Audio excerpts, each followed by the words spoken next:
Hello everyone, hello guys, kumusta po kayo lahat? So welcome po sa ating video. Ayan, so ang topic po natin ngayon is about po sa lahat ng mga OFW kagaya ko. So about sa mga OFW na kagaya ko. So bago ko simulan, so maraming salamat po sa lahat ng mga sumusuporta sa TikTok. Oo, sa TikTok kasi nasa TikTok tayo.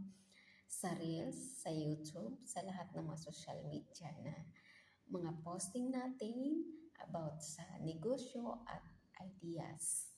Ideas para sa mga kapwa natin na nangailangan ng dagdag idea para magawa yung mga bagay na gusto nilang gawin sa buhay. Ayan. So, ang topic natin is about sa mga OFW. Ayan, kagaya ko sa lahat ng mga OFW or mag-OFW pa lang. So, congratulations po sa inyong lahat kasi papalapit na kayo sa mga goals nyo. Ayan. So, by the way, so bilang OFW po, kailangan po natin na pag may mga tao po na gustong mangutang sa inyo, so I suggest po na wag muna po kayong magpapautang. Mas maganda po na i-invest sa negosyo. Negosyo na yung legit. Ayan. Or, ipunin nyo na lang para pag umuwi kayo, sure po na may pera kayo. So, bakit ko to sinasuggest sa inyo? Kasi, naranasan ko po na nagpapautang, ang laki po nang nawala sa akin. So, ang dami ko na pong pinagkatiwalaan na tao, kaya nag-back to zero ako na umuwi sa Pinas. Tapos, syempre, mayroon din ako mga nakakasama mismo sa accommodation na, mismo accommodation niya na sabay kami umuwi. Tapos, nangutang din sa akin ng 6,000 plus. So, kunti lang yung pera ko pero pinautang ko pa sa kanya kasi nga pauwi na kasi kami, naawa ko sa kanya. So, lagi niyong tandaan, mayroon tayong awa. Hindi mawawala yung awa natin sa sarili pero lagi mong iisipin na pag naawa ka sa tao, baka naman sa bandang huli ikaw yung naging kawawa. So, doon ko na-realize, hindi ko na-realize yan, ngayon ko na-realize na mali pala yung sobra kang mabait, sobra kang mapagbigay. Kasi darating yung time ikaw yung nawalan. So, ang nakakalungkot, pag ikaw na yung nawalan, as in wala na. Kasi wala na sila, hindi ka napapansinin, ibablock ka na, hindi ka na babayaran.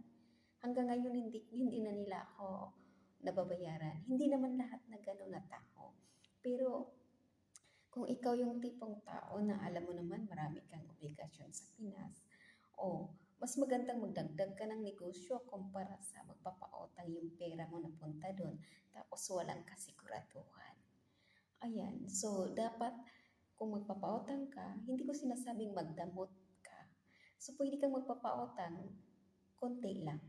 Yung sa akin, di ba, malaki. Malalaki yung mga pautang ko doon. So, syempre sa tiwala, kasi nga 'di ba usapang matino. Ayan. Kaya nagsisisi din ako.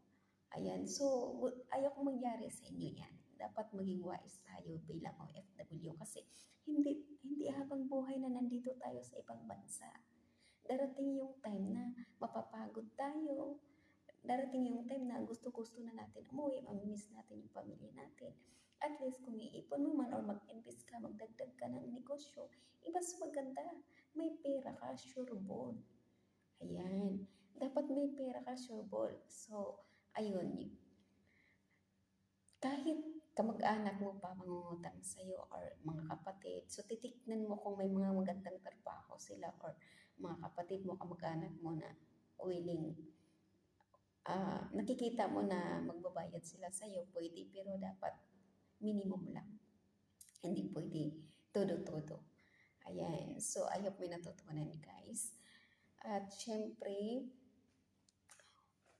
ayan. So, alam naman po natin na ang daming mga nag-share ng negosyo. So, isa na rin ako. Isa na rin ako sa nag-share ng negosyo. So, Ayan. Pero lahat ng mga nag-share ng negosyo, hindi po lahat is matino or legit. Ulitin ko, hindi po lahat ng nag-share ng negosyo is matino or legit.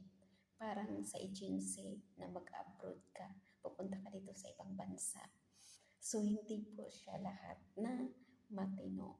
Kaya kailangan, pag naglabas ka ng pera, nag-invest ka, dapat sisiguraduhin mo na naiintindihan mo yung papasokin mo na negosyo para hindi ka pagsisisi sa huli. Hindi mo pagsisihan yung pera na nilalabas mo na may balik. O, di ba? Baka mamaya, naglabas ka tapos walang balik. So, karamihan naman, maliban na lang sa totoong negosyo, pero nag-invest ka, pero dahil hindi mo ginawa, hindi ka kumikita. So, kamalian mo na yan. Hindi na yan sa nag-share sa'yo ng negosyo. So, pero kagaya namin, ayan, mayroon din naman ako mga ka-business partner na, mayroon din ako mga ka-business partner na matagal na dito, ayan, ginawa yung negosyo, pero hindi sila kumikita. Bakit? Hindi naman nila ginagawa yung negosyo. Mas inuuna nila yung magti-TikTok, mag-star maker, kasi nag-i-enjoy sila doon. So, ang nangyayari, natutulog yung nila, negosyo.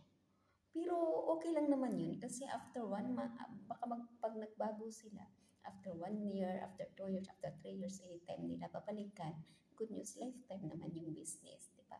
So, ganun po hindi nila balikan. Ngayon, paano kung napunta sila doon? Ito paano kung nakapag-invest sila tapos walang hindi nila naintindihan, hindi alam kung paano gawin, hindi alam kung ano yung mga produkto, nakakatulong ba yung produkto. So, wag na. Kailangan alamin mo. So, yun lang yung tip ko muna. So, maraming salamat sa lahat ng mga tao, sa lahat ng kapwa natin na nag-guide sa atin, sumusuporta, at sa lahat ng mga ka-business partner natin. Sa lahat ng mga OFW, I hope may mga natutunan. Kasi ulitin ko, bilang OFW, kailangan natin maging wise. Kasi ang trabaho po dito, hindi basta-basta. So, dito, pag sa ibang bansa, anytime po tayo utosan ng mga amo natin. So, medyo humina po yung boses ko konti kasi nandyan yung nag-computer ang anak ng nanay. Ayan. So, anong ba yan? Nakalimutan ko. Pag nandito tayo sa ibang bansa, hindi natin alam, anytime tayo uutusan. Hindi tayo hindi tayo makaayaw. Di ba? Kagaya kanina, hindi pa ako tapos na plancha dito. So, inutusan naman ako magkakarwas. So wala kang magagawa. So, kahit anong inuutos anytime, so kahit pagod ka na, hindi ka pwedeng aayaw. Kaya susulitin natin yung oras na nandito tayo. Tapos wag na po nating basta-basta walain yung pinaghirapan natin. Mas maganda na iipon po yan or mas nadagdagan pa. Ganun. So, thank you very much guys. Thank you so much sa lahat ng mga nag-subscribe sa mga YouTube natin. Sa mga nag-share, so sa lahat ng mga nag-subscribe. So maraming salamat guys kasi willing po akong mag-share sa inyo ng mga kaalaman about sa pagkakitaan. Minsan may mga idea din ako sa mga motivation. Ayan. Yung mga na-experience ko, pwede kong i-share sa inyo at least magkaroon din kayo ng idea. So maraming salamat. So God bless po. And good night.